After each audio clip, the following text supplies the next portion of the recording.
Halo semua, salam membara dari FKUI Angkatan 2021.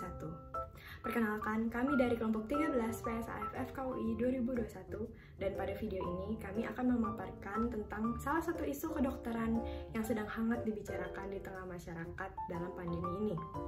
Nah, kami akan membicarakan apa nih?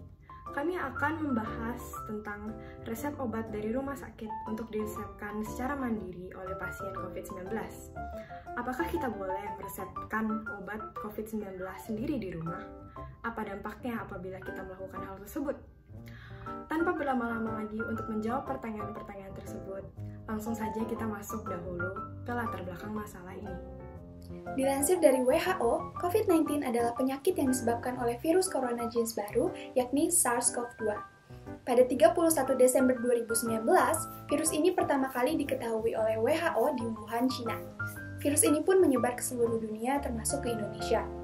Kasus pertama COVID-19 di Indonesia dilaporkan pemerintah pada tanggal 2 Maret 2020. Seiring berjalannya waktu, kasus COVID-19 di Indonesia meningkat secara drastis.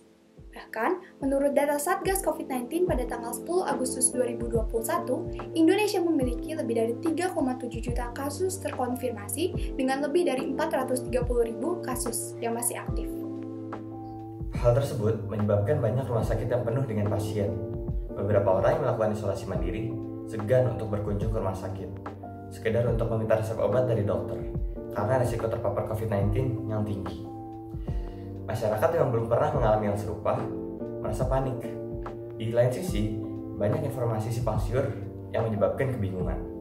Di tengah kondisi seperti ini, beredar pesan WhatsApp yang tertulis resep obat dari rumah sakit yang dapat diresepkan sendiri oleh pasien COVID-19. Pesan yang tersebar dalam grup-grup WhatsApp tersebut berisikan resep atau daftar obat untuk pasien COVID-19 dengan gejala ringan yang sedang menjalani isolasi mandiri. Di situ tertulis daftar nama-nama obat dan vitamin beserta fungsi dan dosisnya dan juga anjuran untuk berjemur. Resep ini diklaim telah teruji dan digunakan oleh Rumah Sakit COVID Wisma Atlet. Di dalam pesan itu, pasien yang terinfeksi COVID-19 juga disarankan untuk diobati sendiri, jangan panik, dan tidak perlu pergi ke rumah sakit karena rumah sakit penuh. Namun, di dalam resep itu terdapat obat-obat keras yang seharusnya membutuhkan pengawasan medis dan resep langsung dari dokter bagi setiap orangnya. Di tengah-tengah situasi yang cukup mencekam, di mana banyak rumah sakit yang penuh dan COVID-19 terus menyerang orang-orang di sekitar kita, banyak masyarakat yang mempercayai pesan ini sehingga tersebar luas dengan cepat. Hal ini tentu dapat berdampak buruk bagi masyarakat bila banyak yang langsung mengkonsumsi obat-obat tersebut tanpa mengonfirmasi kebenarannya. Nah, lalu benarkah resep obat dari rumah sakit dapat diresepkan secara mandiri oleh pasien COVID-19? Apakah antibiotik untuk infeksi bakteri bisa dipakai sebagai obat infeksi corona? Pemberian obat-obatan COVID-19 tanpa rekomendasi dan konfirmasi dari dokter memang sedang marak terjadi. Padahal, jika dikaji lebih lanjut lagi, hal ini tentu dapat membahayakan pasien itu sendiri.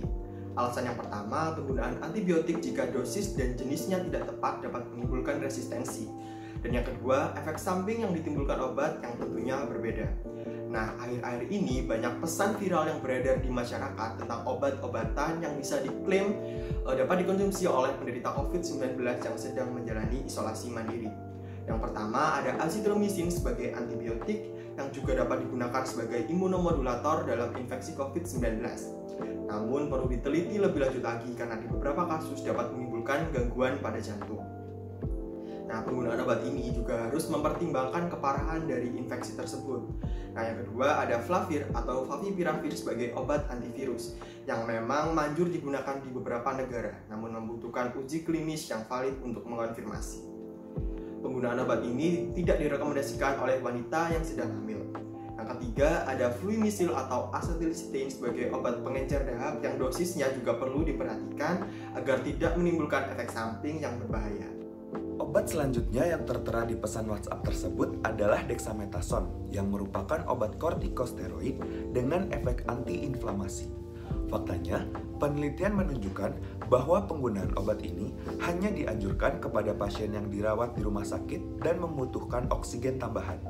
Penggunaan obat jenis ini secara tidak terkontrol dan berlebihan memicu kepada hiperglikemia, gejala neuropsikiatri, bahkan pajanan kedua.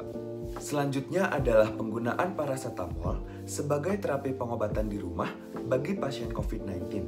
Hasil penelitian menunjukkan bahwa penggunaan paracetamol untuk pasien COVID-19 yang menjalani isolasi di rumah berpotensi memperburuk kondisi pasien tersebut dan memicu keperluan untuk perawatan di rumah sakit, khususnya pada pasien berusia lanjut dengan komorbid. Hal ini dapat terjadi karena konsumsi paracetamol memengaruhi kadar antioksidan glutathione atau GSH dalam tubuh. GSH sangat penting dalam respon antiinflamasi, salah satu respon tubuh dalam memerangi COVID-19. Konsumsi paracetamol dapat memicu penurunan kadar GSH, sehingga tubuh kekurangan senjata untuk memerangi COVID-19, sehingga penggunaan paracetamol tanpa resep dokter tidak dianjurkan. Yang terakhir dan yang paling terkenal adalah mengonsumsi vitamin C sebanyak 1000 mg per hari. Vitamin C memang terbukti ampuh sebagai agen antiinflamasi. Namun, anjuran konsumsi vitamin C harian hanyalah sekitar 45-200 mg per hari. Konsumsi vitamin C yang berlebihan tidak dianjurkan karena dapat memicu asam lambung, dan kelebihan vitamin C dalam tubuh akan diubah menjadi asam oksalat yang berisiko mengkristal di dalam saluran urin menjadi kalsium oksalat atau biasa kita kenal sebagai batu ginjal. Merebaknya wabah virus corona yang tak kunjung henti tentu wajar apabila menimbulkan kepanikan dan keresahan di antara rakyat Indonesia. Belum pernah sekalipun kita semua melalui pandemi dengan efek sebesar ini. Akses pelayanan menjadi semakin sulit karena rumah sakit yang dipenuhi dengan pasien COVID. Terjadi dilema di antara masyarakat. Masyarakat enggan menuju pusat pelayanan kesehatan karena takut akan terjangkit virus corona. Tes COVID-19 pun harus dilakukan ketika hendak berobat, ditambah dengan informasi yang tidak akurat yang menyebar di antara masyarakat. Namun hal ini seharusnya tidak dijadikan alasan untuk meresepkan obat secara mandiri. Penggunaan obat-obat tersebut seharusnya diawasi penggunaannya. Perlunya konsultasi dokter dan mengkonsumsi obat seperti yang diresepkan oleh dokter. Hal ini disebabkan karena dokter memiliki pemahaman yang mendalam akan penyakit yang diidap serta kondisi dan kesehatan dari pasien tersebut. Efek samping dan kontraindikasi juga menjadi bahan pertimbangan untuk menghindari resiko akan hal yang tidak diinginkan. Ketika Anda terdiagnosis positif COVID-19, segera beritahukan hal tersebut kepada orang-orang yang berada di sekitar Anda dan orang-orang yang belakangan ini melakukan kontak erat dengan Anda. Beritahu juga kepada fasilitas kesehatan terdekat seperti puskesmas dan rumah sakit. Baik mengalami gejala ringan ataupun berat, Anda tetap perlu melakukan konsultasi ke fasilitas kesehatan untuk mendapatkan penanganan yang tepat.